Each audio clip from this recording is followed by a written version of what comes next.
Olá, meu nome é Éder, eu sou acadêmico do curso de História, modalidade EAD, no Seminário do Sul, e eu estou gravando esse vídeo como parte, da nota para projetos e atividades extensionistas 1, que vai falar sobre o livro História Antiga, do autor Norberto Guarinello, essa obra que foi lançada em 2013, e ela vai propor uma nova abordagem sobre a história antiga, das civilizações antigas. Ele vai falar sobre as civilizações orientais mais antigas que a gente tem, Mesopotâmia, os mesopotâmicos, vai falar dos egípcios, dos hebreus, dos persas, então todos daquela região do Oriente, do Crescente Fértil, e também vai falar da região do Mediterrâneo, dos gregos, dos romanos,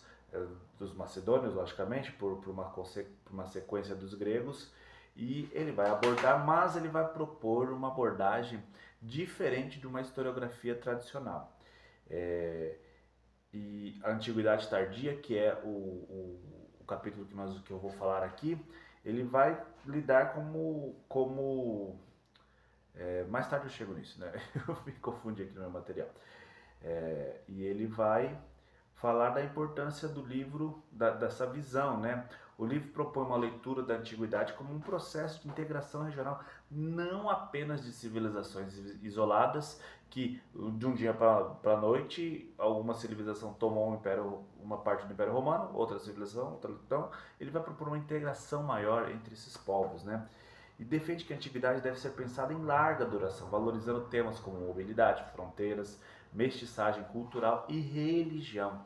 Então, é uma proposição de uma visão que não é estanque, que não aqui é um povo, aqui é outro povo, tal, e cada um vivia de um jeito. Não, ele vai dizer para nós, como é muito claro, se nós vamos pensar na história da antiguidade, que havia trocas, não apenas trocas comerciais, mas nessas trocas comerciais vão haver troca de cultura, troca de religião, troca de linguagem. Então, tudo isso faz parte dessa abordagem que ele vai propor quando pensar de civilizações antigas.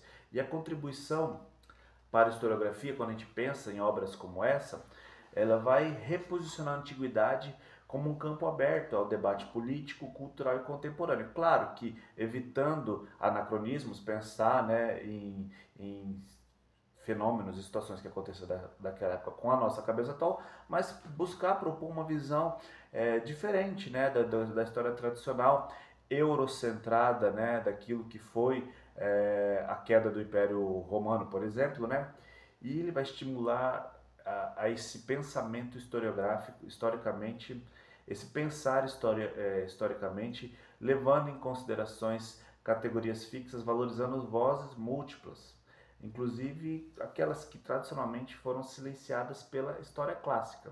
Então essa abordagem mais ampla da história. E quando a gente pensa nesse capítulo 10, que vai falar sobre a Antiguidade Tardia, ele vai tratar da queda do Império Romano e propor algumas situações para que isso, e não dizer como se fosse uma queda, como se fosse uma ruptura, mas buscar ampliar essa visão de outros povos que foram assimilando até então cultura romana. Então, falando exatamente do Império Romano, ele vai dizer que a fragmentação e a adaptação institucional para aquela época foi importante. A partir do século III, Roma, 3 depois de Cristo, ou depois da Era Comum, o Império Romano enfrenta crises militares, econômicas e políticas. E uma das formas vistas para lidar com isso são as reformas administrativas, como propostas pelo imperador Diocleciano e por Constantino, dividindo o império em unidades menores, com maior centralização fiscal e militar. Então, há uma descentralização administrativa das áreas, porém, aumenta-se o peso dentro da figura central, sendo questões militares e questões de impostos.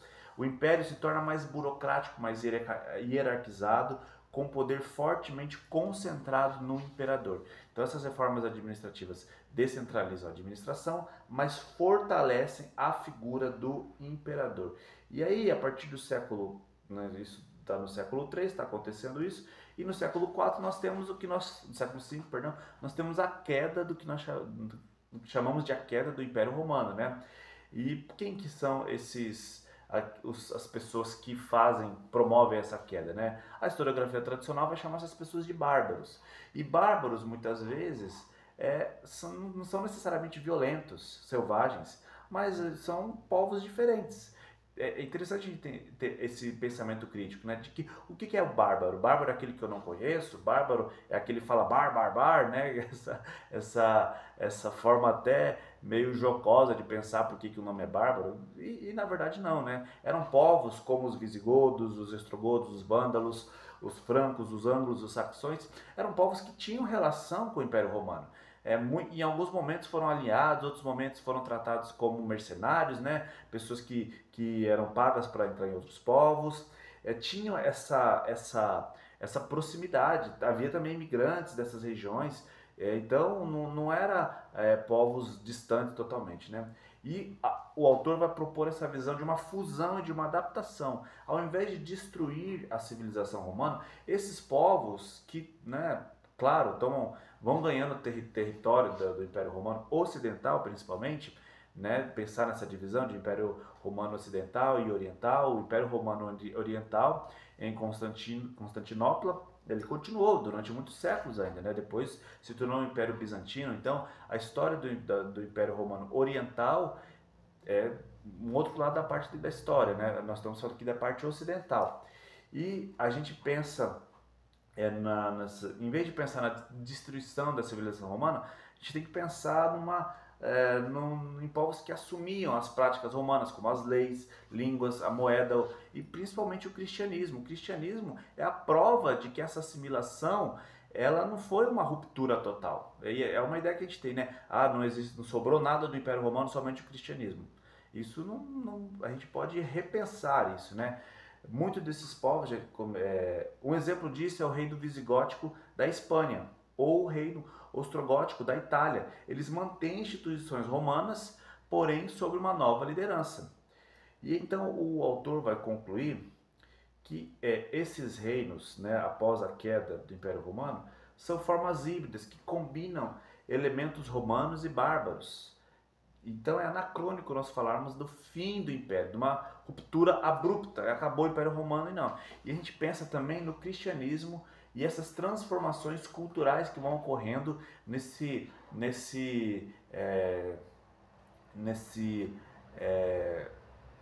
fim do Império Romano, dessa forma mais tradicional, e essas novas culturas. Quando a gente pensa no cristianismo dentro do Império Romano, a gente vai ver que a partir de Constantino, o cristianismo deixa de ser uma religião perseguida e ele é tratado como um instrumento de coesão imperial.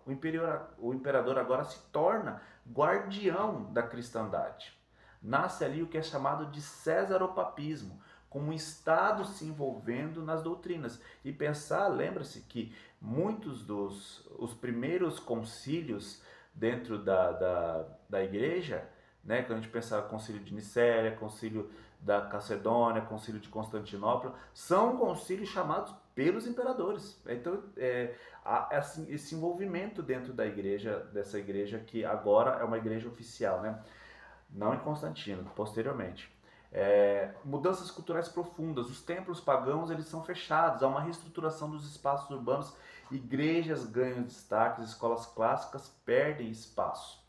E há também um novo elemento que são os monastérios, que ele passa a fazer parte dessa cultura e vai se tornar muito mais forte na Idade Média, mas aqui começa a ideia de um local de produção de conhecimento cristão, e aí a gente pensa que são nesses locais que os escritos dos templos do Novo Testamento, em Jesus, e dos mais antigos do Antigo Testamento, é aí que vai se fechar o cânon bíblico, por exemplo, só para você ter uma ideia da importância. Esses manuscritos são fontes importantes tanto para a Bíblia quanto para as linguagens literárias que existem, né? Então, para a conclusão desse capítulo, a gente vai ter essa ideia de que nós devemos evitar essa ideia de colapso, de queda, mas propõe uma história mais dinâmica e integrada do que de fato aconteceu. Ele propõe que essa história, na verdade, é uma transformação profunda. Tem adaptações, continuidades e reformulações. Então, essa é a visão que o autor vai propor sobre o fim do Império Romano e, posteriormente, os outros povos que vêm com uma cultura muito influenciada. Essa é a visão de Norberto Guarinello no seu livro História Antiga, no capítulo 10, Antiguidade Tardia.